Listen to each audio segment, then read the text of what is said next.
Bismillahirrahmanirrahim. Assalamualaikum warahmatullahi wabarakatuh.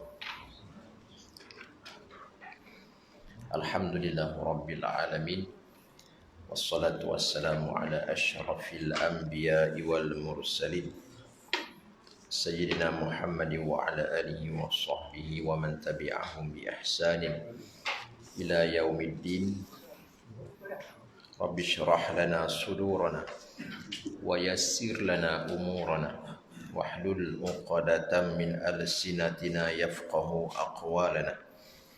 Allahumma salli wa sallim wa barik ala maulana Muhammadin nuril mudhhib lin nisyan bi nuri wa ala alihi fi kulli lamhatin wa nafasin adada ma wasi'ahu 'ilmullah wa ba'du. Al-Mukarram Tuan Haji Kamarudin dan seluruh jawatan kuasa tadbir Masjid Nur Saadah, muslimin muslimat, hadirin hadirat yang dirahmati Allah sekalian. Seperti biasa pagi ini kita sambung pengajian kitab An-Nasaihud Diniyah wal Wasayal Imaniyah karya Imam yang Agung As-Said Abdullah bin Alawi Al-Haddad rahimahullah ta'ala wa radhiya anhu wa ardah wa nafa'ana bi'ulumihi wa bi barakatihi wa bi asrarihi fid darain amin ya rabbal alamin. Karya yang diterjemahkan ke dalam bahasa Melayu dengan tajuk Nasihat Agama dan Wasiat Iman. Tersambung perbincangan kita pada muka surat 101 di bawah tajuk alim yang suka membelit itu adalah syaitan. Bila sebut alim ini maknanya orang yang tahu, orang yang mempunyai ilmu pengetahuan. Dia tahu tapi dia suka membelit. Dia menggunakan ilmu pengetahuan dia itu untuk memutarbelitkan kebenaran. Jadi alim yang suka membelit ni sebenarnya adalah syaitan. Setengah dari orang-orang yang berilmu, meskipun tiada beramal dengan ilmunya atau mengajarkannya kepada orang lain, mereka suka pula menyeru kepada yang serong.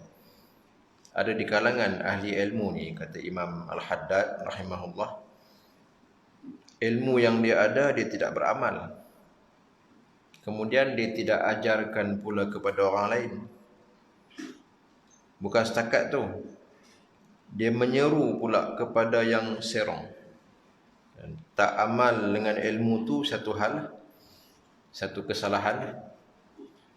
Kemudian tidak menyebarkan ilmu, tidak mengajarkan ilmu dengan cara yang sepatutnya pun satu kesalahan. Yang lebih teruk lagi, dia gunakan ilmu dia tu pada perkara yang tidak betul, menyeru kepada perkara yang serong. Mereka gemar membuka pintu takwil, interpretasi, dan menunjukkan kepada orang-orang awam cara-cara yang mudah untuk menentukan sesuatu hukum agama. Jadi mereka ni suka menggunakan pengetahuan mereka itu untuk mencari jalan-jalan yang mudah, untuk mencari kelonggaran dalam syariat, yang mana akhirnya menyebabkan orang awam tertipu dengan mereka. Orang awam suka lah benda tu. Dan dalam kelamaan agama tu nampak jadi terlampau bermudah-mudah. Akhirnya syariat, batas syariat itu dilanggar. Sehingga terbukalah jalan untuk membelit atau menipu, supaya mereka dapat mengelakkan diri dari mengeluarkan hak-hak yang diwajibkan ke atas mereka oleh agama, ataupun untuk merampas hak-hak orang lain.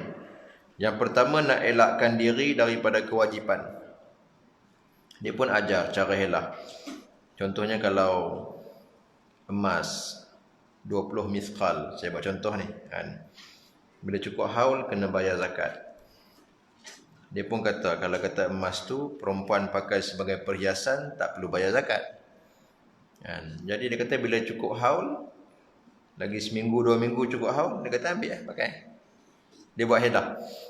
Tujuannya apa? Tujuannya untuk lari daripada bayar zakat. Kemudian dia tanggalkan semula. Begitulah. 11 bulan lebih tak pakai, simpan. Nak dekat cukup haul, pakai balik. Dari segi hukum fiqh, betul tak wajib bayar zakat. Sebab apa? Sebab antara syarat mengeluarkan zakat tu, selain daripada cukup nisabnya, kalau pada emas tadi, dia juga mesti cukup haul, berlalu setahun. Tetapi dari segi helah dia tu, adakah helah dia itu di sisi Allah? Allah tak tahu benda tu. Sebab tu setengah ulama, saya ingat saya Imam Ghazali sendiri ada sebut, walaupun dari segi fiqh dia lepas, memang betul tak wajib bayar zakat. Tapi sebenarnya helah dia tu, Allah tahu tujuan itu satu kesalahan yang lebih besar di sisi Allah. Dan orang alim bila dia ada ilmu, dia tahu bagaimana nak melaksanakan helah-helah tersebut. Sama ada nak elakkan kewajipan yang diwajibkan ke atas mereka, ataupun yang lebih teruk lagi nak rampas hak orang lain. Dia menggunakan ilmu yang dia ada itu untuk merampas hak orang lain. Orang alim yang macam ni memang layaklah digelar sebagai syaitan. Sebab sepatutnya ilmu tu digunakan. Makin banyak ilmu kamu, sepatutnya kamu makin cermat dalam bab agama ni. Betul tak? Dan semakin dekat kepada takwa. Nak keluarkan fatwa tu semakin berhati-hati. Tapi kalau semakin lama semakin mudah, dianggap remeh benda tu. Dan lama kelamaan syariat tu akan tertanggal sedikit demi sedikit. Zaman sekarang pun banyak kita dengar. Dan bahkan ada di kalangan nama-nama besar, bukan setakat di negara kita, nama-nama besar di kalangan sebahagian ilmuwan Arab sendiri. Ada yang mengatakan faedah tu dibolehkan jika sedikit. Dan dipanggil nama faedah. Dan kita boleh nama apa pun, faedah ke apa benda. Benda tu kalau riba, tetap riba. Dan hukumnya jelas. Dan itu sebagai contoh. Dan ada yang terlampau bermudah-mudah dan mengkiaskan masalah sapu atas khuf itu dengan sapu atas stokin. Stokin biasa kita pakai. Dengan mengambil zahir nas. Memang ada sebut dalam hadis yang mengatakan, yang menyebut perkataan al-jawarib ataupun kalimah tunggalnya jawrab. Kalau terjemah cara literalnya, terjemah cara harfinya, memang jawarib itu makna stokin. Tengok kamus hari ni pun bila sebut jawrab, stokin. Tapi adakah stokin yang diguna pakai oleh para sahabat tu? Ialah stokin yang macam kita pakai tu. Kalau kita lihat kajian para ulama silam, mereka tak masukkan begitu.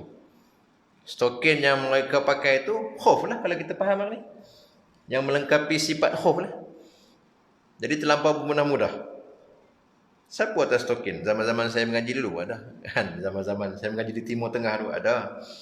Sebab kita mengaji itu macam-macam golongan ada. Kan? Yang main dari berbagai-bagai pahaman. Dan dia wuduk, sapu atas stokin je. Senang je. Sapu atas stokin saja. Stokin hak biasa tu. Stokin hak kita pakai tu. Itu terlampau bermudah-mudah. Bila kita ni terlampau bermudah-mudah, sampai tahap kita nak ambil yang mudah-mudah, lama kelamaan dikhawatiri akan melanggar batas-batas syarak. Puncanya apa tuan-tuan? Puncanya orang alim, orang yang ada ilmu pengetahuan. Kalau orang tak ada ilmu pengetahuan, dia tak tahu benda tu.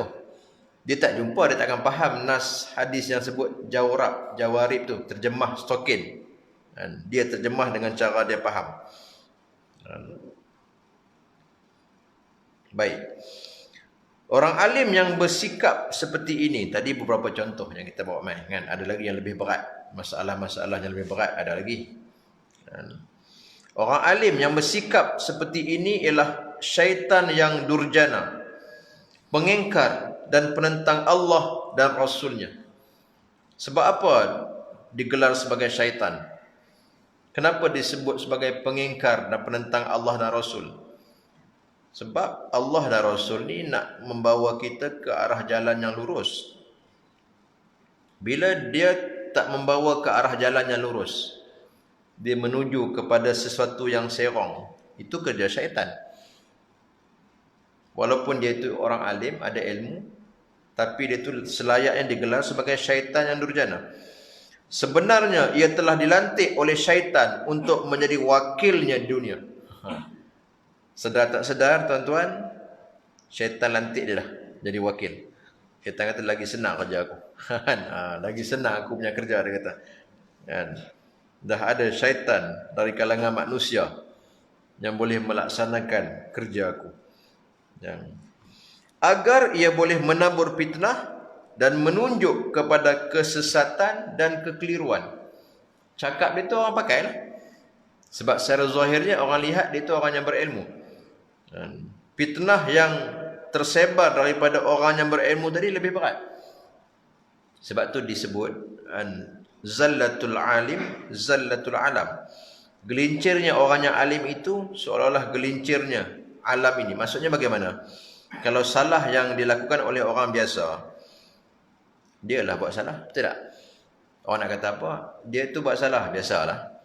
Tapi kalau seorang yang alim, seorang yang berilmu, orang jadikan benda tu sebagai hujah. Tok guru tu buat boleh, dia kata. Betul tak? Tok guru tu buat boleh, dia kata. Sebab tu bila orang ada ilmu ni, dia nak buat satu benda tu, dia kena fikir panjang. Sebab kesalahan tu bukan setakat dia yang tanggung. Kesalahan tu boleh menyebabkan ribuan manusia sesat. Lebih-lebih lagi zaman sekarang ni. Zaman yang sesuatu perkara tu menjadi tular dengan cepat. Benda tu benda yang contohlah kan, contoh macam zaman-zaman saya mengaji begitu juga kan. Ustaz-ustaz nak tegur kan orang hak mengaji pondok pun kadang-kadang ada yang umur dah 20-an kan. Biasalah sebelum tu isap rokok dan sebagainya. Bila nak ditegur, dia kata, tuan guru pun isap rokok. Kan ada setengah-setengah tok guru isap rokok kan. Jadi tok guru tu pun kalau betul pun nak isap rokok kan, sorok-sorok lah kan. Tak perlulah. Sebab apa? Sebab perbuatan kamu tu menjadi contoh bagi orang lain. Dia menyebabkan fatwa, kalau di Malaysia ni secara khusus kan, fatwa yang dikeluarkan rokok tu haram sebagai contoh. Orang tak guna pakai, itu tak guru tu isap rokok. Nak kata apa dia? Jadi bila benda tu orang alim buat, orang jadikan sebagai hujah kan. Dia buat boleh kan. Jadi kita tak ada masalah apa, biasa kan. Kesannya tu buruk. Kesan daripada perbuatan orang yang alim tu kan, buruk kan. Sebab tu orang yang alim ni dia kena melazimi sifat warak kan. Kalau sekadar ilmu dia sahaja kan, tetapi tidak disertai oleh sifat warak, bahaya kan. Lama kelamaan takut dia terjebak ke dalam perkara yang haram, mula-mula masuk benda yang syubhah, lama-lama masuk yang haram, menyebabkan masyarakat terfitnah dengan sebab dia. Hujah mereka bagi orang awam hujah lah, betul tak? Tu tok guru tu buat boleh kan? Ustaz tu buat boleh. Boleh tu kira boleh kan. Boleh tu bagi depa boleh kan. Nak cerita pun payah kan.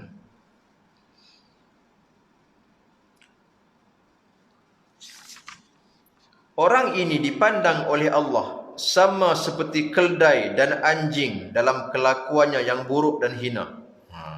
Sampai tahap seperti keldai dan anjing. Pasal apa bunyi? Kalau kita dengar, bunyi kasarnya. Sebenarnya Allah sendiri yang sebut. Nanti kita jumpa. Allah umpamakan mereka ni sampai tahap seperti anjing. Kan? Kalau tidak, tentulah keldai dan anjing itu lebih utama daripadanya. Bahkan keldai dan anjing itu kadang-kadang jadi lebih mulia daripada dia. Sebab apa? Sebab keldai dan anjing sesudah mati akan menjadi tanah. Anjing yang kita pandang hina tu, dia mati jadi tanah, tak ada apa. Habis. Akan tetapi ia, orang alim yang membelit tadi, yang berperangai seperti syaitan tadi, akan diseret kepada api neraka. Na'udzubillah. Jadi mana yang lebih teruk tuan-tuan? Anjing ke orang tadi? Anjing mati habis. Mati habis. dia tidak akan dihisap sebab anjing dia bukan mukallaf. Dia tidak akan ditanya. Tapi orang alim tadi akan ditanya, dia mukallaf, bahkan akan dipersoalkan tentang ilmu dia tu. Kenapa tak diamalkan? Kenapa tidak disebarkan dengan cara yang betul? Kenapa kamu menyeleweng pula dengan ilmu yang kamu ada? Makin bertambah ilmu, makin sesat. Dia akan diseret dalam api neraka. Sebab tu dia lebih hina daripada anjing. Firman Allah Ta'ala dalam surah Al-Jumu'ah. Mathalul ladhina hummilut tawrah thumma lam yahmiluha kamathalil himari yahmilu asfara bi'sa mathalul qawmil ladhina kadzabu biayatillah wallahu la yahdil qawmaz zalimin. Sadaqallahul azim. Perumpamaan orang-orang yang dipikulkan, yang ditanggungkan kepada mereka kitab Taurat, merujuk kepada Bani Israel ataupun orang-orang Yahudi yang dipikulkan ataupun ditaklifkan kepada mereka tu Taurat dan ajarannya. Tetapi mereka tidak memikulnya.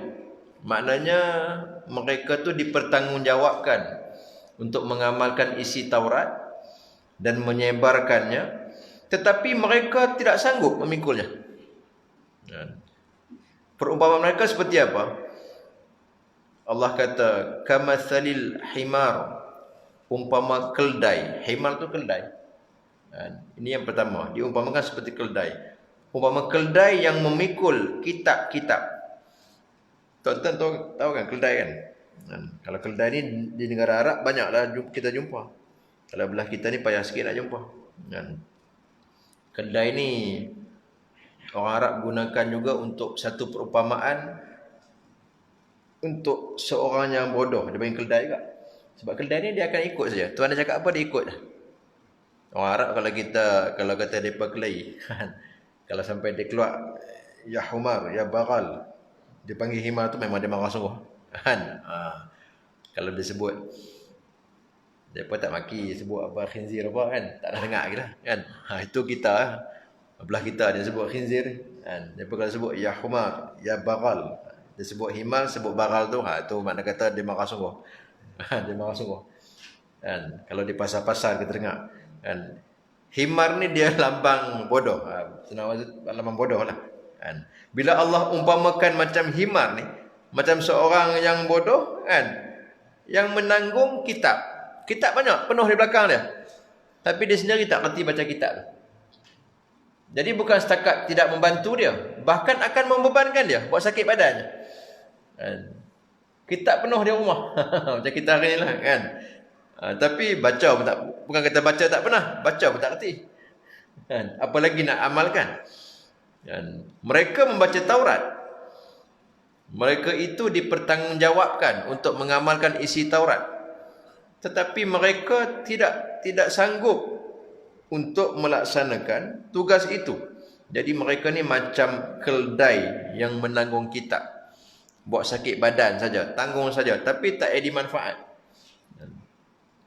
Amat buruklah perumpamaan kaum yang mendustakan keterangan Allah. Jadi penyakit Yahudi ni kita pun tahu.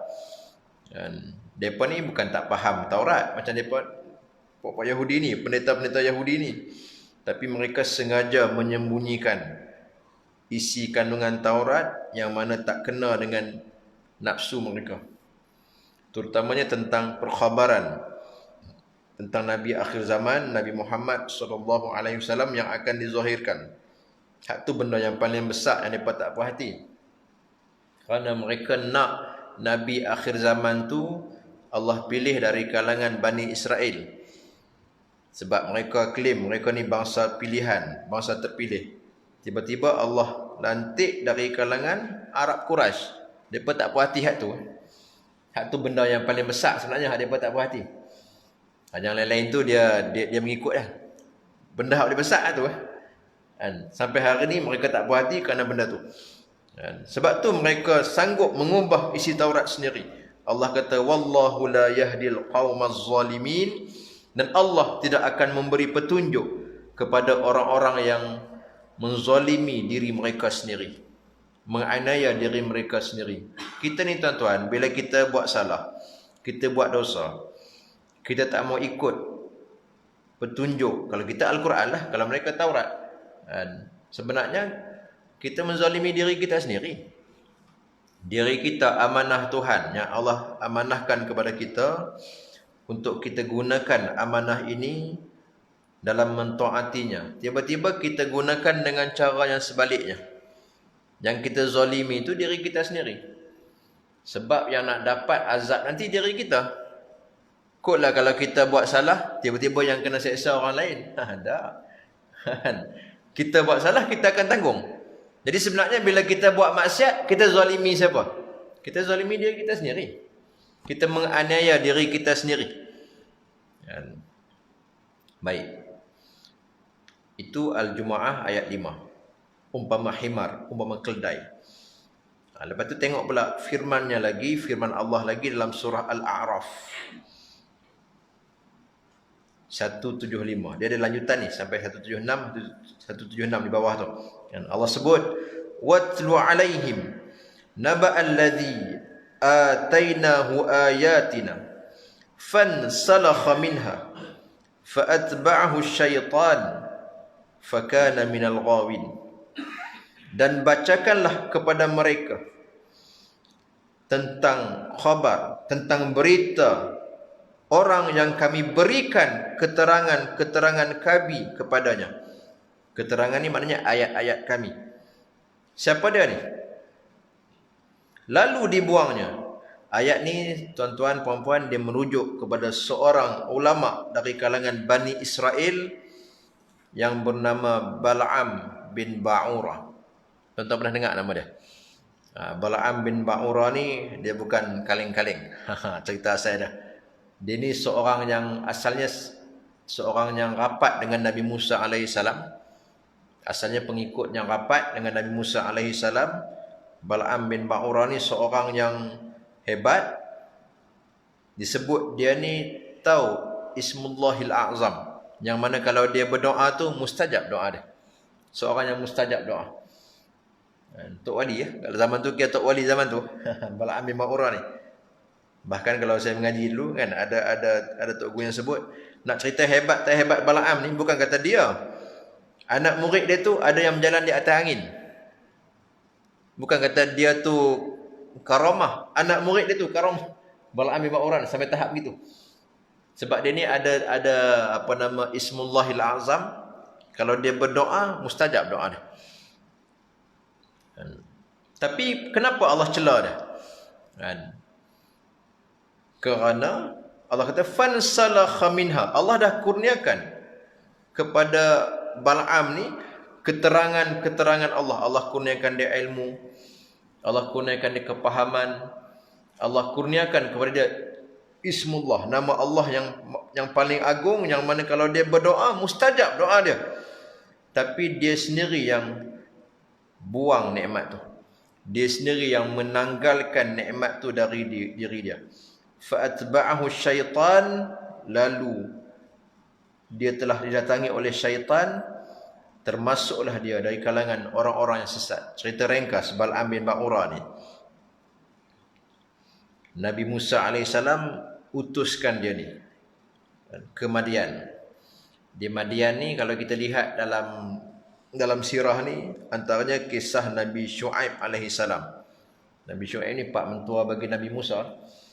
Nabi Musa bila dia keluar dari Mesir dan dia pergi ke Madian, direngkaskan cerita, akhirnya dia bernikah dengan anak Nabi Syu'aib. Madian ni tuan-tuan tahu lokasi dia di mana hari ni? Madian ni kalau biasa disebut di Palestin. Kalau kita tengok lokasi dia betul di hujung Syam, dia berdekatan dengan Arab Saudi. Bahkan ada para pengkaji yang mengatakan lokasi dia hari ni dah masuk dalam Arab Saudi. Wallahualam. Sebab peta hari ni dia bukan sama macam peta dulu. Tapi kalau kita lihat yang asalnya dia ni termasuk dalam Syam. Palestin kan masuk dalam Syam. Jadi hujung dia tu dia bersempadan. Dia dekat dengan Laut Merah, lepas tu dekat dengan Arab Saudi. Ada yang mengatakan hari ni dah masuk dalam Arab Saudi dah. Tak kisahlah tu. Pokoknya Nabi Musa alaihi salam hantar Bal'am ni untuk memberi peringatan atau berdakwah kepada penduduk Madian. Madian ni dia terkenal dengan orang yang ahli perniagaan, businessman yang hebat-hebat. Madian ni zaman Nabi Syuaib pun, Nabi Syuaib dakwah mereka kan. Tiba-tiba bila sampai di sana, mereka ni cuba gunakan kekayaan mereka, harta mereka, semua yang ada tu mereka tawarkan kepada Bal'am. Kan? Harta, tahta, wanita. Benar tu lah. 3 ta tu. Kan? Lalu Bal'am ni pun terpesona. Cerita dia.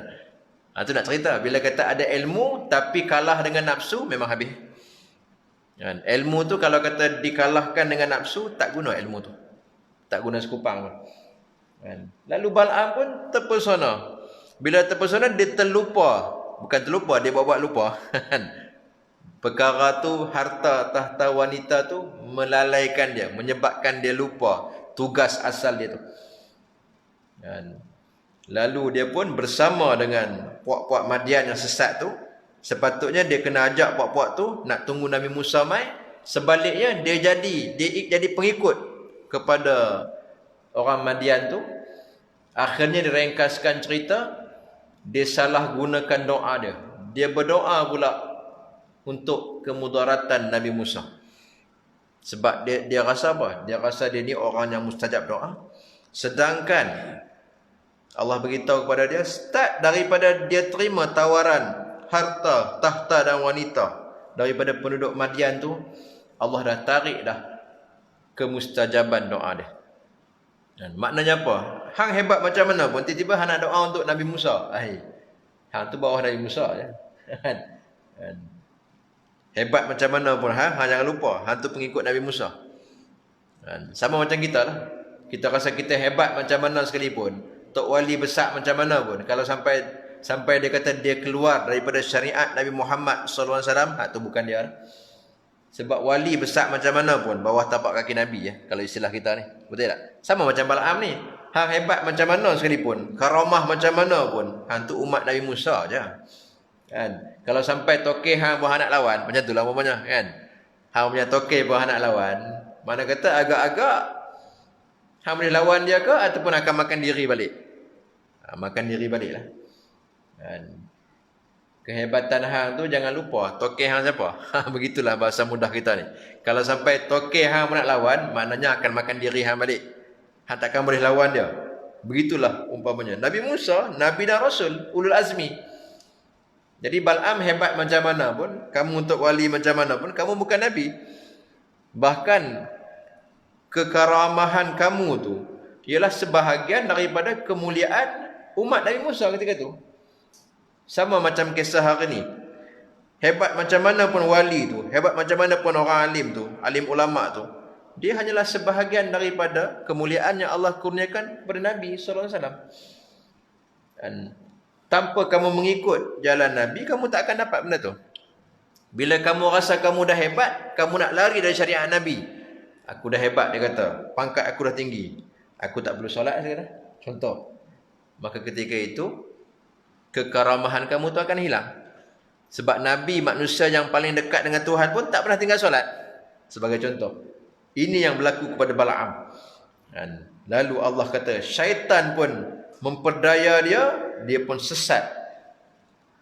Termasuklah dalam golongan sesat. Ada yang mengatakan sesudah itu Allah hantar musibah wabak taun ke Madian sampai Bal'am pun mati sekali. Dan doa dia dah Allah hilangkan, tak mustajab. Tapi Allah beri dia peluang. Kalau ikut cerita, Allah beri dia peluang untuk bertaubat selepas tu. Dan Allah beritahu, ada yang mengatakan dalam mimpi dia beritahu kepada dia. Dan dengan cara Allah ilhamkan dia dalam mimpi. Dan untuk dia bertaubat. Dia beritahu kepada dia, start daripada dia menerima tawaran yang sesat itu, doanya tak dimustajabkan. Tapi dia tak mahu bertaubat. Dan dia masih lagi dengan kedegilan dia. Menunjukkan kepada kita tuan-tuan, kita ni kadang-kadang kalau kita buat salah, Allah masih beri peluang untuk kita bertaubat. Ada di kalangan kita ni yang Allah panjangkan umur. Dan Allah panjangkan umur tu nak bagi peluang kita bertaubat. Tapi peluang demi peluang diberi, tak mau ambil, lama-kelamaan habis. Nak sampai taruh mana sangat.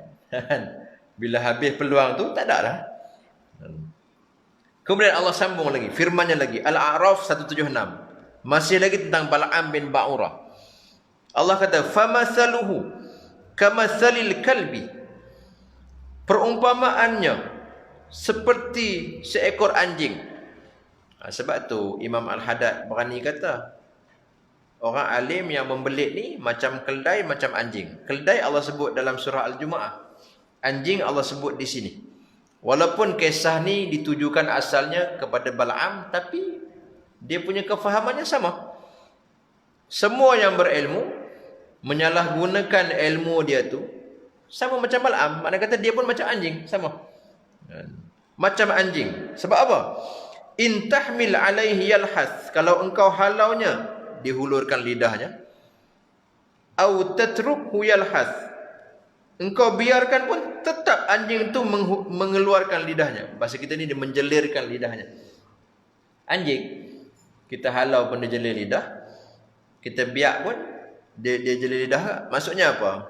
Jadi kalau kita lihat dalam tafsir, yang dimaksudkan di sini, orang yang macam ni, dia sentiasa dalam gundah gulana, duka cita dengan dunia. Sebab apa?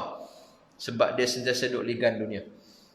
Sepatutnya kita ni tuan-tuan, bila ilmu kita makin dalam, kepahaman kita tentang Al-Quran, tentang agama ini makin dalam, cinta kita kepada dunia semakin terkikis. Dunia ni kita jadikan sekadar jambatan, tempat persinggahan, tempat bercucuk tanam yang kita nak ambil hasilnya di akhirat. Makin kita faham agama, patutnya makin tak cinta dengan dunia. Sebab kita akan makin cinta dengan akhirat. Tiba-tiba ada orang yang makin dia mengaji, makin tinggi ilmu, makin cinta dunia. Macam anjing. Betul lah kata macam anjing. Sebab tu dalam tafsir disebut, maksud Allah ni, Allah nak cerita macam anjing. Bagi pun jelir lidah, tak bagi pun jelir lidah. Mana kata sentiasa duk gila dunia. Dah ada pun masih lagi mengumpul dunia. Jadi ilmu yang ada pada dia tidak bermanfaat. Sampai tahap dia ligan dunia, sanggup dia mengabaikan batas halal dan haram.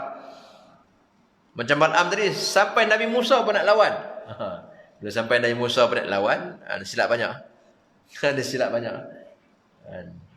Mana kata kalau sampai Nabi Musa sendiri pun, Tokeh hang sendiri pun hang nak lawan, Nabi dan Rasul hang sendiri hang nak lawan, hilanglah segala kemuliaan yang Allah pinjamkan sat pada hang dulu. Satu pengajaran juga, selalu Tok Guru sebut, dan kita ni hebat macam mana pun kita rasa hebat, padahal tak hebat pun. Kita jangan lupa, kalau Allah nak tarik balik nikmat yang Allah kurnia pada kita tu sekelip mata je. Bal'am bin Ba'urah ni seorang yang hebat, ulama yang hebat, Allah kurniakan karamah, doa dia mustajab. Tapi bila dia tertipu dengan dunia, Allah tarik balik segala nikmat tu, mati dalam keadaan su'ul khatimah. Na'udzubillah. Bahkan dikatakan, memang lidah dia tu terjelir betul. Masa dia mati pun terjelir lidah dia. Perumpamaan ni Allah sebut macam anjing, terjelir lidah. Dan memang keadaan dia pun begitu, kata ulama. Sampai dia mati itu pun terjelir lidah dia. Na'udzubillahi min dzalik. Itu kisah Bal'am bin Ba'urah. Baik. Kemudian tajuk ulama usuk. Apa dah? 7 lebih kan? Dia tak boleh lajak dah lama kan? Sikit-sikit saja. Dan insya-Allah kita akan bincang 2 minggu lagi dari sekarang. Dia masih lagi lanjutan daripada apa yang kita bincangkan. Bila sebut alim yang membelit macam syaitan tu, akhirnya keluarlah istilah ulama su. Ulama su. Dan insya-Allah kita akan sambung lagi perbincangan kita.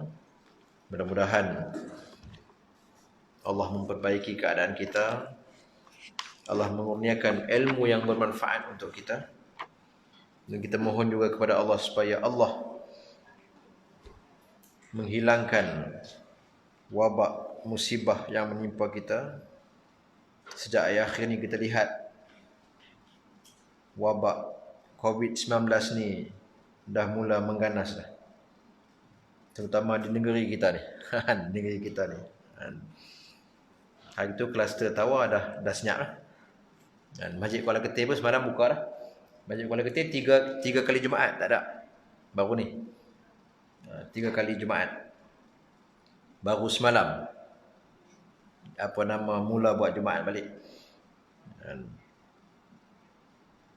Lepas tu yang terkini kita pun tahu apa yang berlaku di Kota Star. Dan yang akan datang kita tak tahulah kan bagaimana bila nak berakhir tu kok mana pun kita kena yakin semua benda ni hakikatnya penyakit ni main daripada Allah jadi yang nak menghilangkannya pun Allah juga kita kembali kepada Allah dalam setiap keadaan. Kita gunakan kesempatan tu untuk muhasabah diri kita untuk perbaiki diri kita, banyakkan istighfar, banyakkan memohon ampun kepada Allah agar Allah dengan rahmat dan kasih sayangnya menghapuskan penyakit ini, mengangkat wabak ini daripada kita semua. Amin ya rabbal alamin. Wassallallahu ala sayyidina Muhammad wa ala alihi wa sahbihi wasallam. Walhamdulillahi rabbil alamin. Wassalamualaikum warahmatullahi